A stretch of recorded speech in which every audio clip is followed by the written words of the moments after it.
Hi, welcome to my graph transformation review video.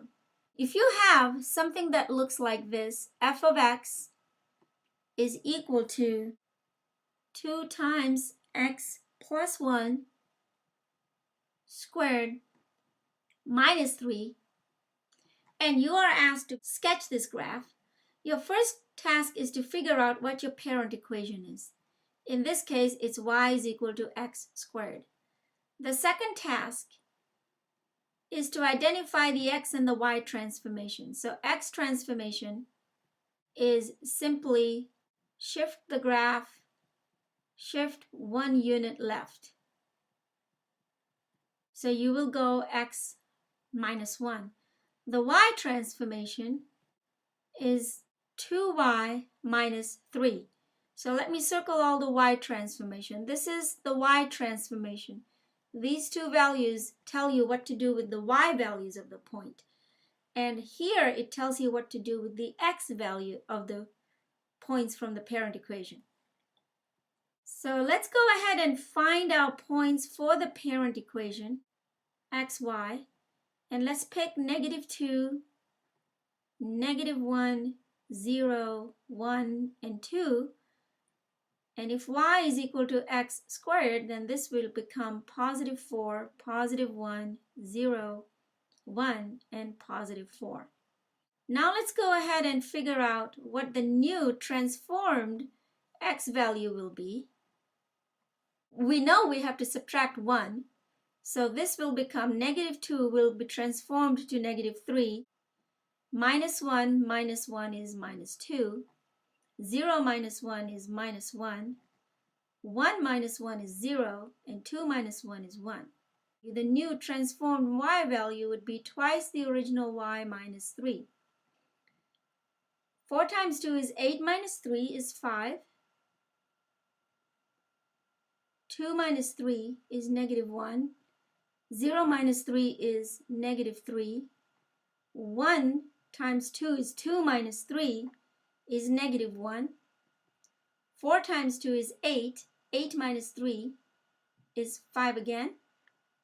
So we now have new points, -3, 5, -2, -1, -1, -3, 0, -1, 1, 5.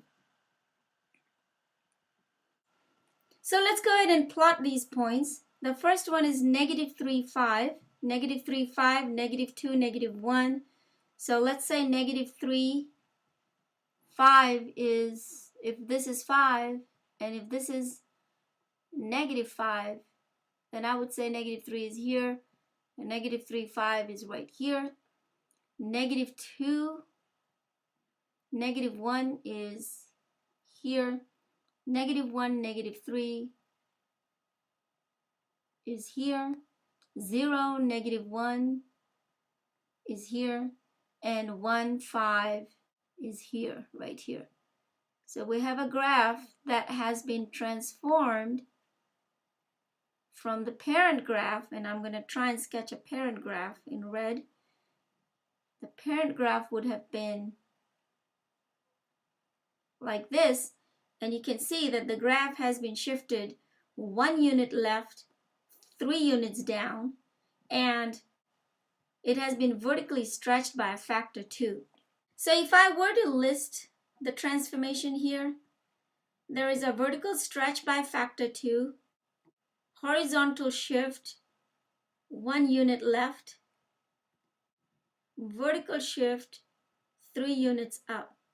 The vertical stretch component will have to be accurately determined by doing the actual transformation on the values. Okay, let's look at another one. Consider a function h of x is equal to 1 over 2x.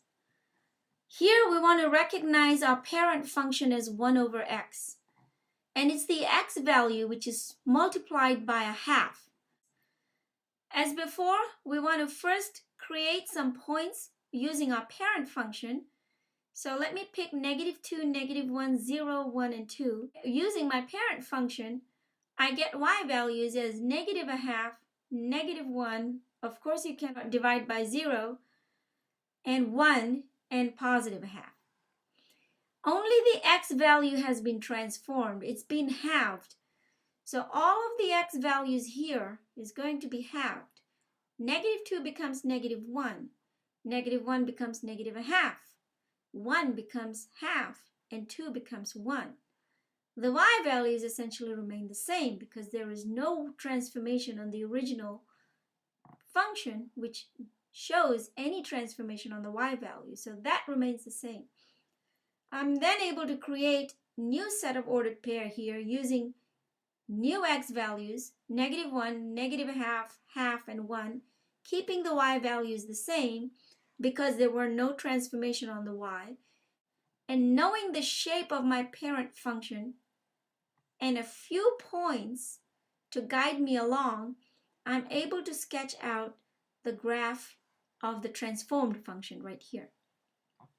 What happens if you have f of x is equal to negative cube root of x?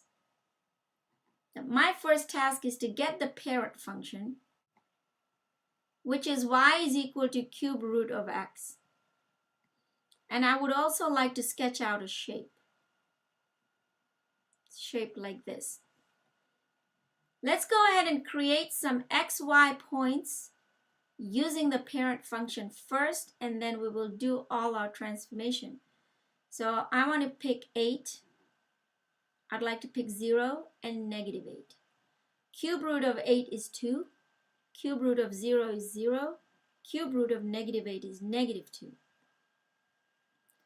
I only have one transformation here, and that's simply the y value are multiplied by negative 1. It's actually a reflection in the x-axis. Let's go ahead and create our transformed x values and our transformed y values. No transformation on the x value this time. So 8, 0, and negative 8 remain. The y values are multiplied by negative 1, so that becomes a negative 2, 0, and positive 2. We know the shape, and we can just go ahead and sketch it out. Let's say negative 8 is here, and positive 8 is here. That's negative 2. That's positive 2. Our points are 8, negative 2, 0, 0, and negative 8, positive 2. Using these three as our guiding points and knowing the shape of our parent function, we can go ahead and create the transformed graph, and we have it here. Okay, thanks very much for listening. I will see you again in my next video. Goodbye.